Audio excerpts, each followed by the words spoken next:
was never any comfort in her room at the top of the great house. There were the remnants of a tired candle, an oaken wooden doll with leather joints that she had always had since before she could remember, and there were her boots. No books, no toys, no mirrors, not that she would want to see how she looked. And even in the summer, the stifling heat of the night would make it difficult for her to breathe, and she would have to push her long, straight, sweat-stained brown hair out of her hazel green eyes. It was worse in the winter, as the cold would pinch and nip at her skin as she tried to sleep under the thin blanket on her rickety excuse for a bed. As autumn leaves rattled on the eaves and gutters of the house, the clock of All Saints chimed midnight as an old owl could be heard landing on the clean queen slates of the roof. She loved to hear the owl. It was as if he was her guardian. Every night she would hear him land and get himself ready for a good night's hunting. She didn't mind his hooting, as it was as if he was watching over her. It was as if he was her only friend. She closed her bright, clear, shining eyes and imagined the world away from the slavery and toil of the house. For a moment, she wished that she could fly away like the owl and find somewhere where she would know what it was to feel full. Somewhere where she would know a kind hand instead of a fist and a scowl from the upper parlour maid. She listened to the owl and allowed herself to smile in the dark, and all she wanted to do was to sleep so that she could do her work the next day. It was hard, back-breaking, tedious work that had to be done on her knees and finished before the master and the mistress would see her. They made sure that she knew that they didn't want to see her in her patched rags and dirty clothes. They didn't want to see her with her arms no more than skin and bone, as it would remind them of the fact that they only paid her a pittance in wages. All she got, and you're not going to believe this, all she got for cleaning and polishing from morning until night was 2 shillings a week. On top of that, she had to pay them 3 farthings a week in rent for this poky cupboard of a room. That left her with 1 shilling 8 pennies and a farthing to live on. Not much for all of that work. If she thought too long about it, she would cry. With only half a day a week off to clean the few clothes she had and to go and see the old pit horses left on south lawns at the stables at the back of the church, well, that meant that she made £4, 8 shillings and 3 farthings a year. It wasn't enough to live on, and it wasn't enough to escape with. She had been bought for 20 shillings, like a horse, from the Swilly family up on Stackgarth Lane. She wasn't asked if she wanted to move. She was told like she'd been told all of her life. All she could remember was work and moving from house to house and never having enough money or food to keep her body and soul together. It was no wonder that the master and the mistress didn't want to see her. They had everything that they could ever want from the mine. It wasn't as if they worked for it either. The master's family had been farmers in Skelton since before the mine came. His family had land that the Ironstone Company wanted, and he held on to it until they had paid him a fair price. A fair price. That's all I wanted, a fair price for a rich piece of land. Grace Garbutt had heard her master say this a lot. He had said it every time he had a dinner party in the great house to show off his new-found wealth. But now all she could think about was her work for the next day. It was work that needed sleep to be able to do it. If there was any comfort in this world, it was that, on a crisp, clear day with the wind blowing in the right direction, she could hear the sound of the waves pushing on the sand at Saltburn. The other scullery maids had told her about Saltburn and all of the things that you could see and do by the side of the silvery sea. All of the other girls were all locals, and they had their mothers and fathers to look out for them. The master knew their families, when they had all been poor farming families together, and he knew that he couldn't make their daughters work for such poor wages. He had known them all when they had farmed the same land, but he had the land that was filled with a 16-foot seam of ironstone. He had the luck to have just what the ironmasters wanted, and he could wait until he got a fair price. That's all I wanted, a fair price for a rich piece of land. A fair price. That's all I wanted, a fair price for a rich piece of land. The owl fluttered down from its usual perch on the mossy eaves and pulled and scratched at the window, and Grace Garbutt knew that sleep was going to be hard to find this night. She rose from her bed, still clothed in a short-sleeved muslin work dress. There was no point in getting cold as well as tired. She pulled at the rusty catch and looked up and out of the window to try and see the owl. The fresh earthy smell of the countryside had gone a long time ago. Now that the mines and the quarries had ground up the air and the earth, all that was left was the smell of the pig iron furnaces along the Tees at Stockton. She longed for the breeze to always blow from the sea. She had always had a way with animals. The old pit horses, taller than a giant, would sidle up to her as if they were obedient puppies, and she hoped that the owl would come and land beside her.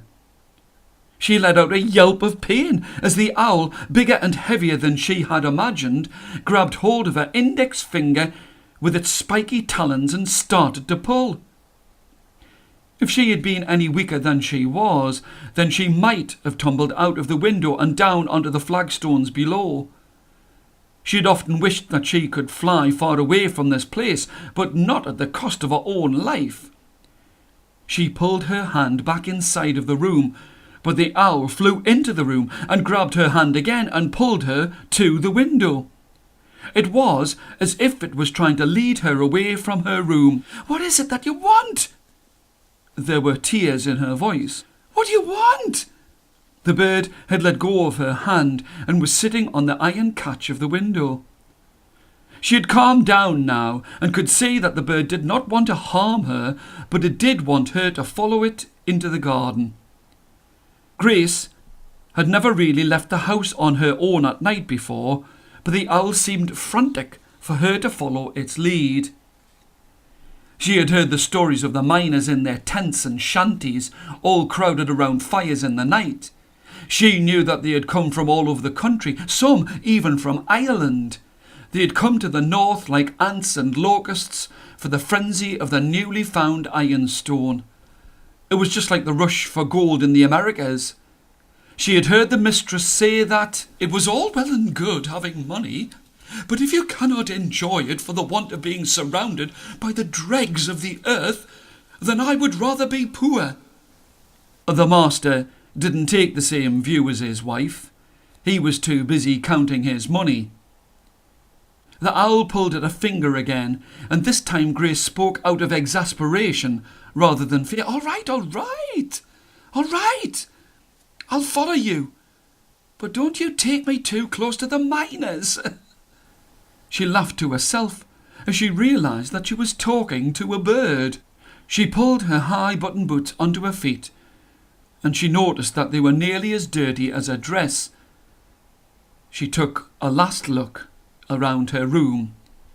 Her lips were pressed together with a determination that she was, for once in her life, going on a journey that was of her own choosing, not because she had to go on an errand.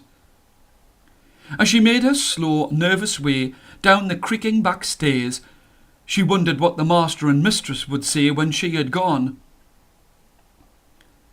As she reached the garden gate, her back straightened as she realised that she didn't care what they said or what they did. She was going to make sure that this life was going to be for her from now on, no matter what happened, and it was not going to be for the sake of some fat farmer and his wife. She nearly laughed out loud at this, but she knew that she had better be silent, in case the new Bobby on the beat or the army guards from the miners' shanty town found her. She knew that she would be sent back to the big house with a wallop on her ear for being a disagreeable, disobedient girl who don't know her place. The owl swooped down in front of her and guided her towards the high street. The stone angel above the clock at the front of the church seemed to beam down at her with a shadowy smile on its lips, and she thought that this was a good sign. No one was about, and the sound of the miners' camp was like some distant echo from a forgotten dream, and her heart beat in her chest near to choke her with fright and excitement. It was as she skulked and crept with her back against the red brick walls and made her way to the heart of the town that she started to feel really scared. She had never liked this place in the daylight.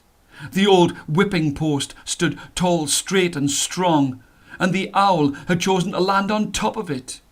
It was said that if you stood beside it by the light of a midnight moon, you could hear the sound of the men, boys, women and girls who had been whipped and beaten for stealing a loaf of bread.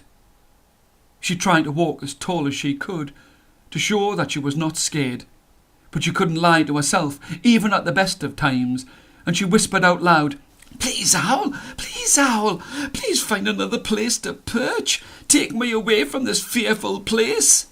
In the way that the tired old horses in the paddock field would obey her every word, the owl dutifully rose and flew past the shops in the town. Grace wondered what John Lewis would think of her shoes as she passed his cobbler's shop. They were way past their best, and her mistress had charged her nigh on 4 pennies for the privilege of having to wear these hand-me-down boots. The sweet and savoury smells of fruit and bread that came from Hannah Wilkinson's grocery shop reminded her of a day last autumn when the old shopkeeper had given her a piece of toffee that took her nearly 2 days to eat. It had been the sweetest thing that she had tasted, and the sweetest and kindest thing that anyone had ever done for her in the whole of her life. These thoughts kept her warm as she mindlessly followed the owl's lead. It was only as she turned the corner and found herself in the dark wooded graveyard of the old Church of All Saints at the low end of the town that she stopped and called out loud in fright. What had seemed like a good idea at the beginning of this journey now seemed like madness. "Oh, owl, oh, owl, I do not want to be in this place. This is a terrible place of death and ruin.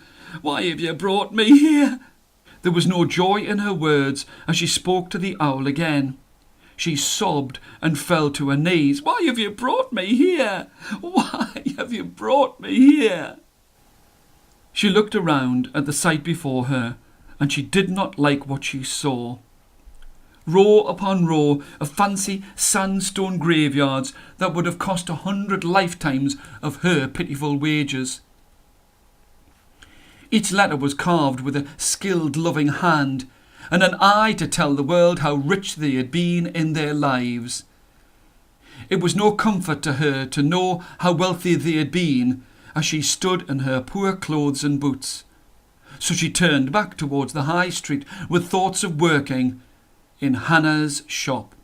Even if she was only paid in food and scraps, it would be better than the dusty prison of her lonely room in the beautiful big house.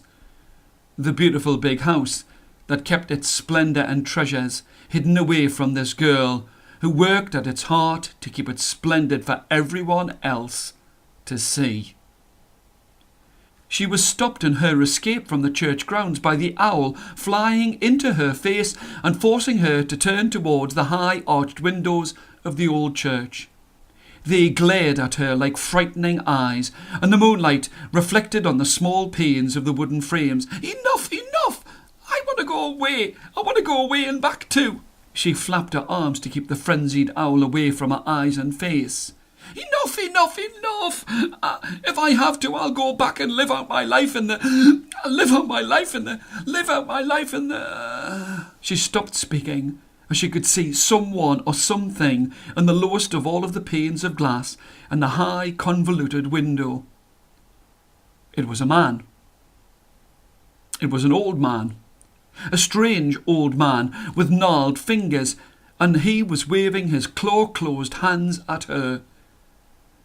All of her thoughts turned to panic as she thought that this owl had dragged her from the little comfort she had in the house to be murdered in the grounds of the church. She wanted to run, but she was frozen to the spot in blind fear. She could hear the tip-tap tapping of a stick as the studded door of the church creaked open. She wanted to shout out and hope that someone, anyone, would hear her. Even the army guards, even the bobby, even one of the drunken miners, and still the tip-tap tapping of a stick echoed around the whole of the graveyard. Now she could see him, and still the tip-tap tapping of his stick was all that she could hear. To her, he seemed to be smiling, an evil, knowing laugh, and as he got so close to her that she could smell his breath in the air, she tried to scream, but her throat was too dry and her voice was useless in her throat. The tip-tap tapping of his stick, tapping of his stick. The click of his stick stopped.